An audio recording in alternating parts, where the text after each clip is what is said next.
तो आज हम जीव विज्ञान का चौथा चैप्टर स्टार्ट करने वाले हैं। इसका नाम है वंशागति एवं विविधता के सिद्धांत।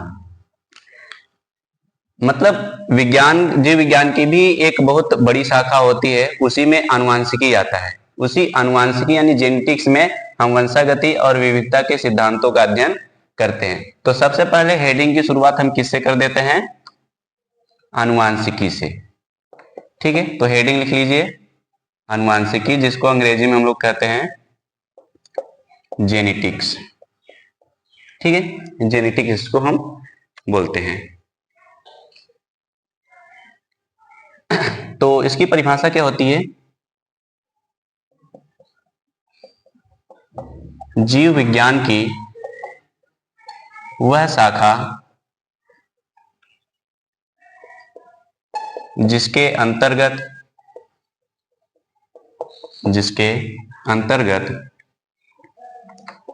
जीवों में होने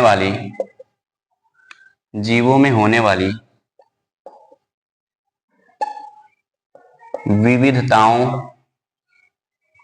विविधताओं एवं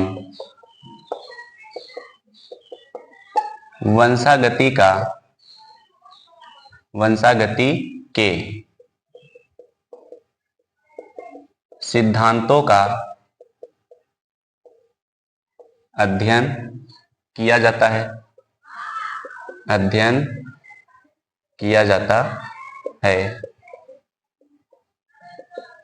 आनुवांशिकी कहलाता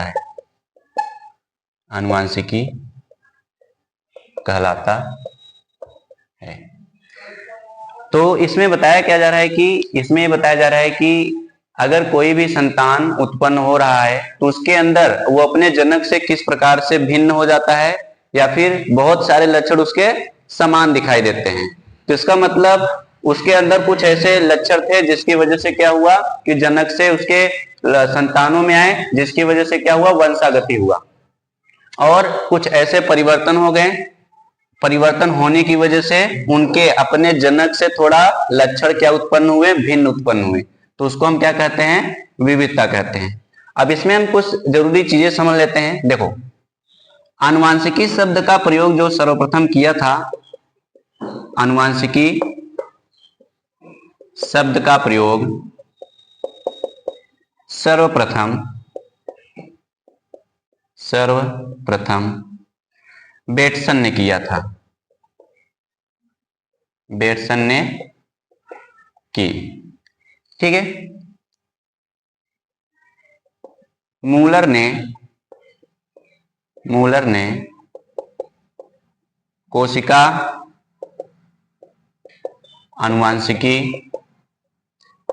अनुवांशिकी की स्थापना की। आधुनिक अनुवांशिकी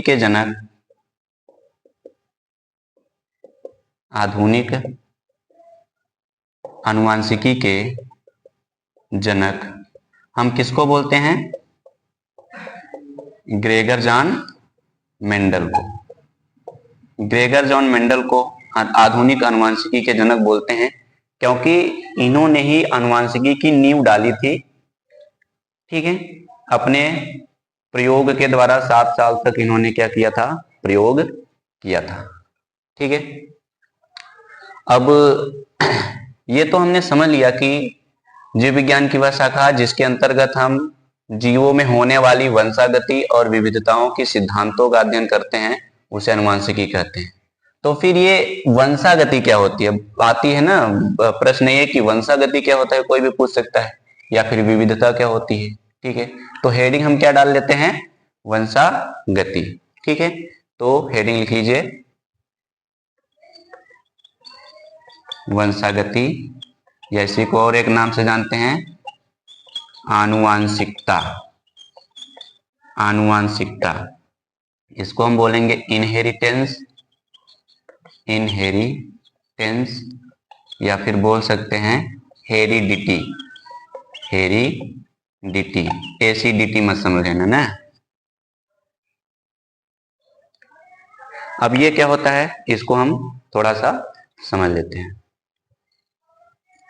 देखो, आनुवांशिक लक्षणों का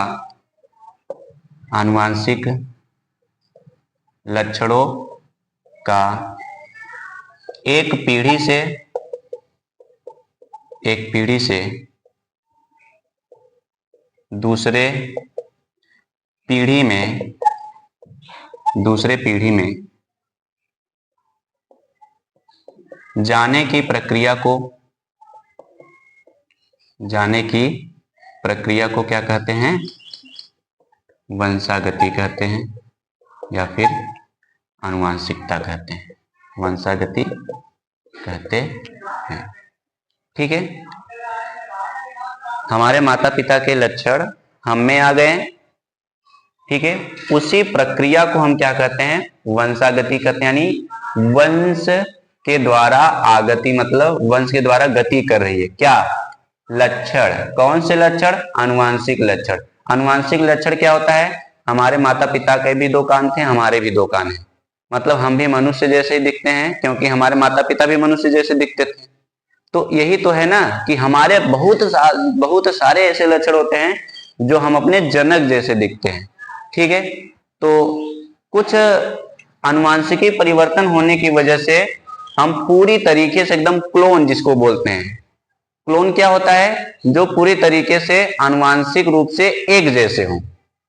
ठीक है, एकदम आनुवांशिक रूप से जब जो जीव एक जैसे होते हैं उन्हें हम क्लोन कहते हैं, लेकिन हम क्लोन नहीं हैं, क्योंकि हम किस जनन के द्वारा उत्पन्न हुए हैं, लैंगिक जनन के द्वारा। और लैंगिक जनन में किसी प्रकार का भी मतलब पूरी तरीके से आनुवांशिकता समानता नहीं रहती। ठीक है, तो इसमें हम ये समझेंगे। अब इसके बाद हेडिंग लिख लेते हैं, विविधताएं। तो हेडिंग हम डाल लेते हैं विविधताएं, इसी को हम और क्या कहते हैं, विभिन्नताएं। ठीक है, विविधताएं या विभिन्नताएं।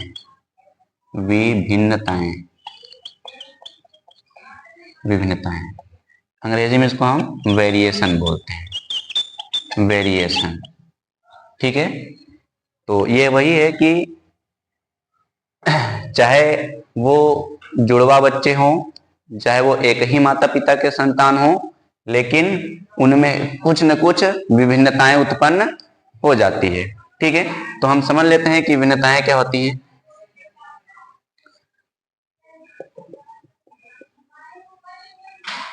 समान जनकों की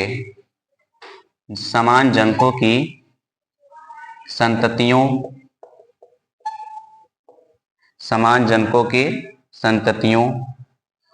तथा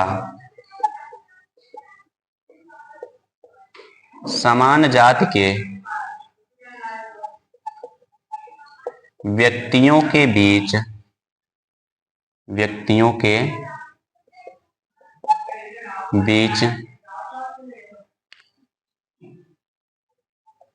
असमानताओं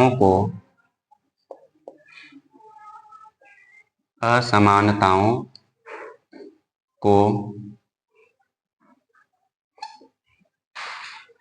विभिन्नताएं या विविधताएं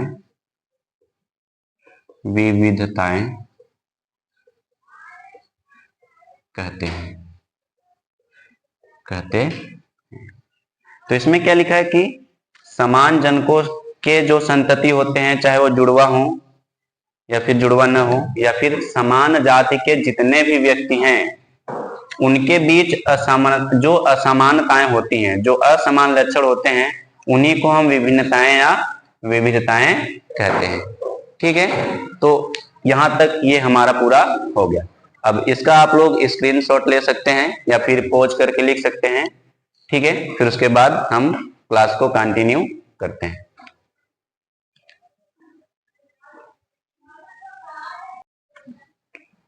अब इसके बाद क्या करते हैं कि हम कुछ महत्वपूर्ण बिंदुओं के बारे में चर्चा कर लेते हैं। ठीक है, तो हेडिंग क्या बना लेंगे, महत्वपूर्ण बिंदु।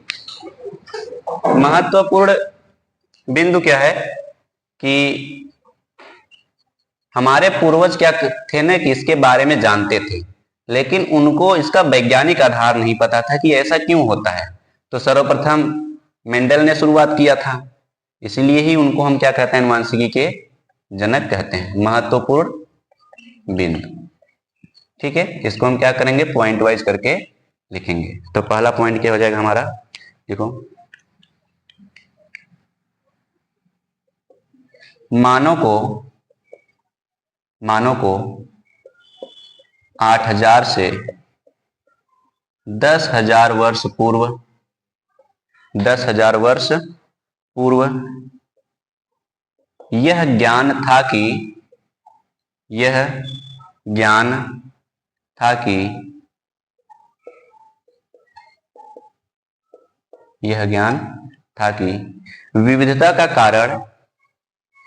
विविधता का कारण लैंगिक जनन की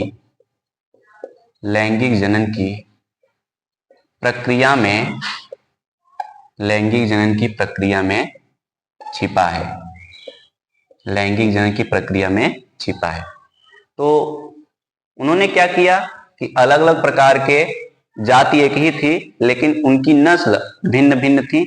तो उन्होंने क्या किया कि अलग अलग नस्लों के जो जानवर थे, उन्होंने उसका लैंगिक निषेचन करवाया, नहीं कृत्रिम निषेचन करवाकर उनको क्या किया, अलग अलग प्रकार की जानवरों को पैदा किया जो उनके लाभदायक हो सकता है। ठीक है, तो ये पहला पॉइंट हो गया। दूसरा लिखो,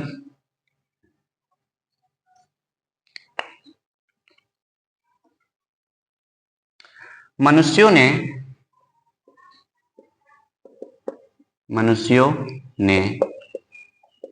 पौधों और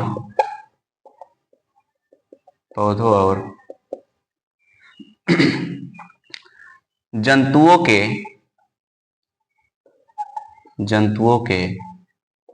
लाभदायक लक्षणों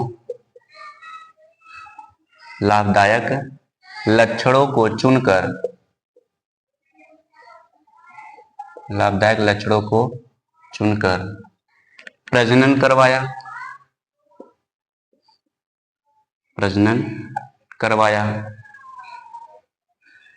और इच्छित लक्षण वाले, इच्छित मतलब उन्होंने प्रजनन क्यों करवाया, उनकी कुछ इच्छा थी कि अगर हम ऐसा करवाते हैं तो हमको कुछ विशिष्ट लक्षण वाला हमको जीव मिल सकते हैं। तो इच्छित का मतलब होता है कि अपनी इच्छा के लिए जो वो चाहते थे कि हाँ वही हो, तो वही इच्छित लक्षण वाले जीव प्राप्त किए। ठीक है,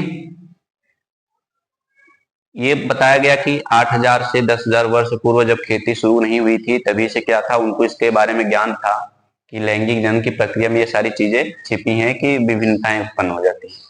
मनुष्यों ने पौधे और जंतुओं के वो लाभदायक लक्षणों को चुना और उनके बीच प्रजनन करवाया, जिससे कि उनको लाभदायक लक्षण वाले या इच्छित लक्षण वाले जीव प्राप्त हुए।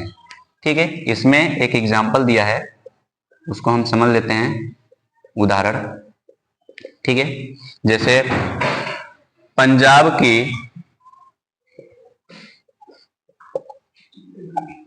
की जो साहीवाल गाय, इसको हम क्या कहते हैं, इसको कहते हैं उच्च भारतीय नस्ल। ठीक है, ये भारत की सबसे उच्च नस्ल मानी जाती है, तो साहीवाल गाय। ठीक है, साहीवाल गाय को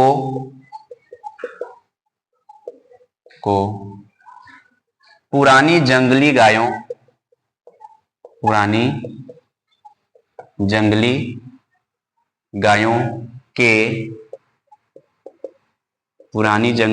के कृत्रिम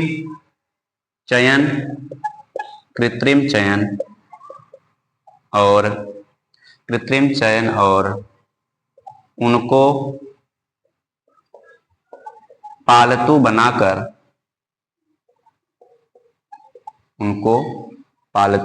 बनाकर विकसित किया गया। विकसित किया गया। तो अगर आप जंगली गाय या जंगली भैंसे देखेंगे ना, तो वो शरीर में बहुत ही प्रबल होते हैं, ताकतवर होते हैं, बड़े होते हैं, जिसकी वजह से अगर उनका कृत्रिम निषेचन किसी दूध देने वाली गाय से करवा दिया जाए तो उसका शरीर भी बहुत बड़ा होगा और उसके साथ साथ दूध मतलब दूध के प्रोडक्शन में भी लाभ पहुंचेगा। तो ये देखो, पंजाब एक ऐसा राज्य है ना जहां पे सबसे ज्यादा दूध खाने वाले लोग रहते हैं। दूध से बनी सारी चीजें, चाहे वो पनीर हो, घी हो, वहां पे सुने होंगे जितने भी पहलवान होते हैं वो दूध और घी, दही, इन सब चीजों का सेवन बहुत ज्यादा करते हैं। तो इसलिए वहां पर उच्च नस्ल वाली गाय या भैंस को ही ज्यादा पाला जाता है। ठीक है, और तीसरा पॉइंट क्या समझ लेते हैं हम, लिख लेते हैं उसको।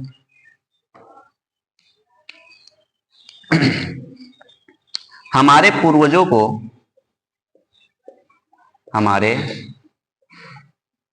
को लक्षणों की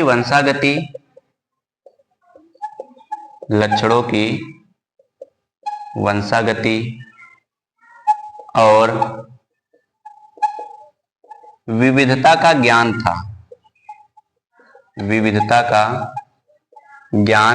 था, किंतु उनको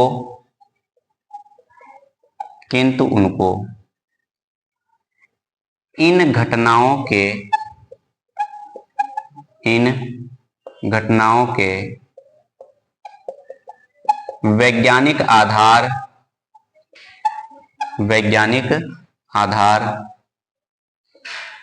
के विषय में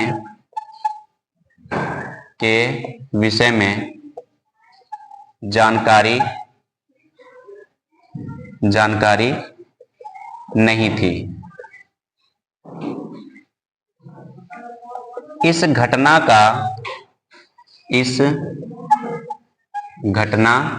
का क्रमबद्ध अध्ययन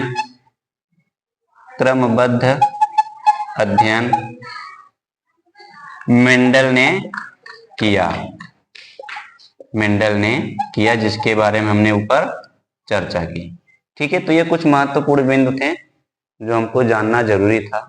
तो हम इसके बाद हम क्या करेंगे, मेंडल और उनके कार्यों के बारे में पढ़ेंगे। ठीक है, अगली लेक्चर में। इसका आप स्क्रीनशॉट ले सकते हैं और ठीक है, और अपने दोस्तों के साथ भी शेयर कर सकते हैं अगर उनको हिंदी मीडियम से पढ़ाई करनी है।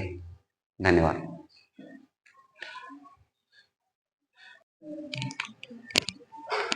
अब इसके बाद हम क्या पढ़ने वाले हैं, इसके बाद हमने ये समझा कि हमारे पूर्वज इसके बारे में जानते थे कि जो वेरिएशन होती है या फिर जो समानताएं होती हैं वो लैंगिक जन की प्रक्रिया में छुपी हुई है। इसका वैज्ञानिक आधार किसने खोजा था, मेंडल ने। तो हम मेंडल के बारे में समझते हैं। ठीक है, तो हेडिंग हम क्या बना लेंगे, हेडिंग बना लेंगे मेंडलवाद, या फिर इसी को हम क्या कहते हैं, मेंडलियन सिद्धांत। ठीक है, इसको हम कहते हैं मेंडलिज्म। ठीक है, तो सबसे पहले इसमें हम क्या समझते हैं, इसमें एक हेडिंग बनाते हैं, मेंडल तथा उनके कार्य। यानी मेंडल का थोड़ा सा परिचय हम ले लेते हैं और उन्होंने क्या कार्य किया था वो हम समझते हैं। ठीक है, तो ये हमारी हेडिंग हो जाएगी, बना लीजिए। इसको हम क्या करेंगे, पॉइंट वाइज लिखेंगे। देखो, सबसे पहले पहला पॉइंट में समझते हैं कि ये क्या है। मतलब अगर कोई पूछेगा कि ग्रेगर जॉन मेंडल कौन है, तो आपका पहला जवाब क्या होना चाहिए, आपका पहला जवाब होना चाहिए कि ये आधुनिक आनुवांशिकी के, कल ही बताया गया था ना, आधुनिक आनुवांशिकी के जनक। ठीक है, ये पहले पॉइंट में आपको लिखना है। अगर आ जाएगा कि मेंडल का परिचय दीजिए। ठीक है, और हम दूसरा इसमें क्या लिख लेंगे कि इनका जन्म कब हुआ था। देखो, जन्म की बात करेंगे तो इनका जन्म हुआ था 22 जुलाई 1822 में हुआ था, और एक देश है जिसका नाम है ऑस्ट्रिया। ठीक है, ऑस्ट्रिया के बारे में कभी सुने हो? ऑस्ट्रेलिया नहीं, ऑस्ट्रिया। जर्मनी के बारे में सुने होगा। तो जर्मनी के पास एक देश है, उसके पड़ोसी देश है ये ऑस्ट्रिया। जब प्रथम विश्व युद्ध और द्वितीय विश्व युद्ध हुआ था तो जर्मनी का साथ इसने दिया था। ठीक है, तो जो मित्र राष्ट्र थे जैसे अमेरिका, रसिया उस समय के, तो उन्होंने इन लोगों को हराया था, तो इनके कई टुकड़े हो गए थे। ठीक है, तो ये चीज है इसमें। इनका जन्म हुआ था 22 जुलाई 1822 में, और मृत्यु कब हुई थी? ठीक है, मृत्यु देख लेते हैं इनका। इनका मृत्यु हुआ था 6 जनवरी 1884 में। ठीक है, अब कारण भी लिख सकते हैं, मृत्यु का कारण क्या था? तो इनको क्या हुआ था? वृक्क विकृति हो गया था, यानी वृक्क की बीमारी थी, किडनी की बीमारी थी इनको। ठीक है, वो कौन सी बीमारी थी? वो थी ब्राइट रोग। ब्राइट रोग एक प्रकार की वृक्क खराब होने की स्थिति थी। उसमें डायलिसिस थोड़ी हुआ करता था कि डायलिसिस से प्रेमानंद की तरह क्या हो सकते हैं, वो जीवित रह सकते हैं। ठीक है, तो ये है इसमें। डायलिसिस पता है ना क्या होता है? जिसमें रक्त का शुद्धिकरण मशीन के द्वारा होता है। पूरा रक्त बाहर निकाला जाएगा, फिर वहां पे शुद्धिकरण होगा, फिर उसके बाद ट्रांसफर कर दिया जाएगा दोबारा। इसमें किडनी की आवश्यकता नहीं पड़ती। ठीक है, फिर उसके बाद तीसरे में क्या लिखते हैं कि मेंडल ने स्नातक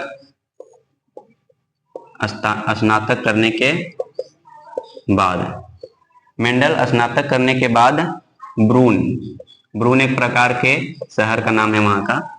ठीक है, तो लिख लेंगे ब्रैकेट में शहर। ठीक है, ब्रून एक शहर है। और इस समय क्या है, पहले तो ऑस्ट्रिया में था, मैंने बताया कि ना पहले वो ऑस्ट्रिया में था। कब? 1939 के पहले, मतलब 1945 मान लो, क्योंकि द्वितीय विश्व युद्ध 1945 को जीता गया था। तब उस समय ये ऑस्ट्रिया में था, लेकिन अब कहाँ पे है? पहले ये कहाँ था? ऑस्ट्रिया में, लेकिन अब चेक गणराज्य में है। एक छोटा सा देश है, ठीक है, लेकिन अब कहाँ पे है वो? चेक गणराज्य। एक देश है, छोटा सा देश है। अब ये ब्रून वहां पे था, तो इन्होंने वहां पे क्या किया था? एक सेंट थॉमस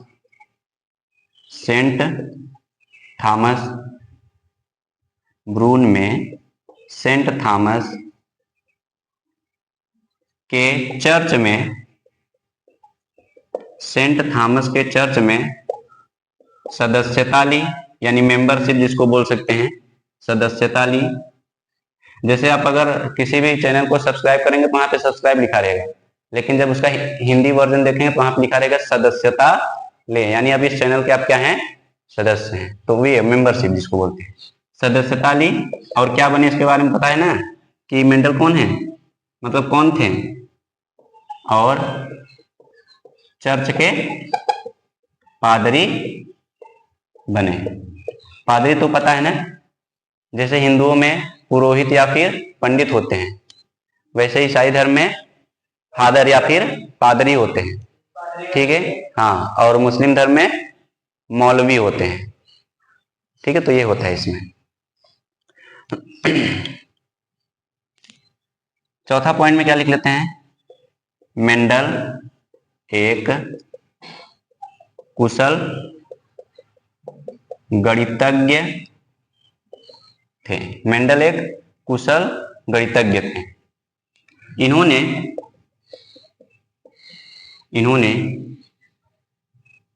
वंशागति के मूल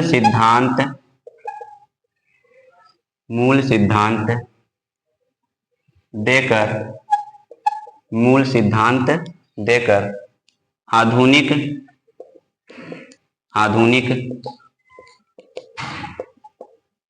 आनुवांशिकी की नींव डाली। मतलब शुरुआत इन्होंने ही किया था, आधुनिक आनुवांशिकी की शुरुआत इन्होंने ही किया था। इसलिए इन्हें क्या बोलते हैं? हाँ, तो यहाँ पे लिख देते हैं आधुनिक आनुवांशिकी के जनक कहते हैं। आधुनिक आनुवांशिकी के जनक कहते हैं। ठीक है, अगले पॉइंट क्या देख लेते हैं इनका।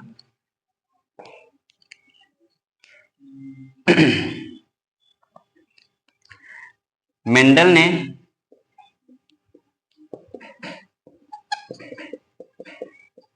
ने वंशागति सिद्धांत के लिए, देखो इन्होंने ना ऐसा गलत कहते हैं कि मेंडल ने नियम दिया था। मेंडल ने नियम नहीं दिया था, मेंडल ने केवल अपना सिद्धांत रखा था। फिर 1900 में 3 वैज्ञानिक थे जिनका नाम है ह्यूगो डिब्रीज, कार्ल कोरेंस और शेरमार्क। इन तीनों वैज्ञानिकों ने उनके सिद्धांतों की पुनः खोज की। फिर उसके बाद उन सिद्धांतों के आधार पर उन्होंने 3 नियम दिए, जिसको आज हम किसके नाम से जानते हैं? मेंडल के नियम से जानते हैं। याद रखना है, उन्होंने केवल सिद्धांत दिया था। तो मेंडल ने वंशागति सिद्धांत के लिए कितने वर्ष तक किया था प्रयास? 7 वर्षों तक। 7 वर्ष माने 1856 से लेकर 1863 तक। इस सन को याद रखना है, बहुत इंपॉर्टेंट है। ठीक है, 7 वर्षों तक किस पर अध्ययन किया था? उद्यान मटर। ठीक है, गार्डन पी। उद्यान मटर पर इन्होंने क्या किया था? उद्यान मटर पर संकरण प्रयोग किया।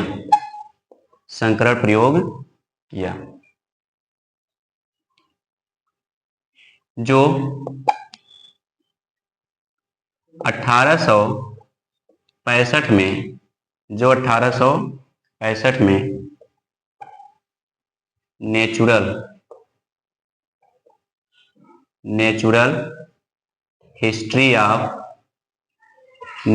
हिस्ट्री सोसाइटी ऑफ ब्रून वही शहर है ना जहां पे इनका क्या हुआ था? जन्म हुआ था। नेचुरल हिस्ट्री सोसाइटी ऑफ ब्रून में छपी। ठीक है, ये प्रकार के मैगजीन का नाम है। इसको अभी आगे हम क्या करेंगे? चर्चा करेंगे। तब से क्या कीजिए, इसकी आप स्क्रीनशॉट ले लीजिए या फिर पॉज करके लिख लीजिए इसको। ठीक है, फिर इसके बारे में आगे चर्चा करते हैं।